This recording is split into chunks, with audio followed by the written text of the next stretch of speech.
Maintenant qu'on a fait on a parlé du jeûne du mois de Ramadan, l'importance. On a parlé de la prière, bien sûr, c'est un acte obligatoire. On a dit ensuite que la priorité, c'est de se débarrasser de ses défauts maintenant et de ses péchés. Maintenant, commençons à mettre des choses en plus. Mettons des suppléments qui, Inch'Allah, vont nous permettre encore de profiter encore plus de ce mois béni qui est le mois de Ramadan. Ce sera les actes surérogatoires. Alors, les actes surérogatoires, bien sûr, en fonction du temps qui nous est accordé, ça fait partie de votre programme. Chacun de voir quand est-ce que j'ai du temps. Eh bien, il va falloir nous accorder du temps pour faire quoi? Pour faire des prières surérogatoires. D'accord? Donc, accompagner en matinée, quand on a le temps, faire Salat al-Duha si on peut, 2 rak'at, 4, 6 ou 8.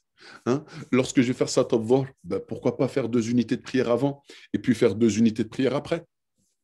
Quand je vais faire Salat al-Asr, pareil, pourquoi pas faire 2 unités de prière juste avant? Salat al-Maghrib, faire 2 unités de prière juste après. Salat al-Aisha, pareil, faire des unités de prière après. Et après, on parlera plus tard pour Qiyamul Layl. D'accord? Mais déjà, essayez d'accompagner nos prières obligatoires par quelques prières surérogatoires.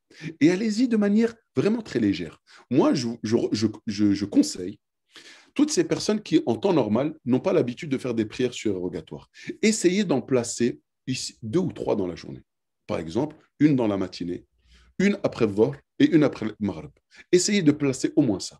Par contre, essayez de placer quelque chose que vous pourrez ensuite tenir le restant de l'année. Et vous verrez, je vous le jure par Allah, que si vous faites ça, eh bien, vous verrez qu'après, pendant l'année, ça sera facile et vous ne pourrez plus vous en passer. Ces prières surrogatoires, vous ne pourrez plus vous en passer. Et Inch'Allah, d'ici là, vous rajouterez 2 unités de prière en plus avant le Dhuhr, 2 unités de prière de plus avant l'Asr, par exemple, etc. Mais chacun a son rythme, mais toujours dans le but de quoi? D'avancer, de faire mieux.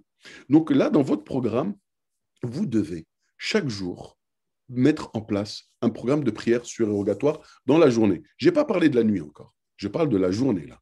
D'accord? Donc, le matin, Salat al-Duha dans la matinée, hein, entre, je ne sais pas, entre 8 heures du matin et 13 heures, hein, à peu près, hein, d'accord? Durant cette plage horaire, faire 2 unités de prière ou jusqu'à 8 si vous en avez la possibilité.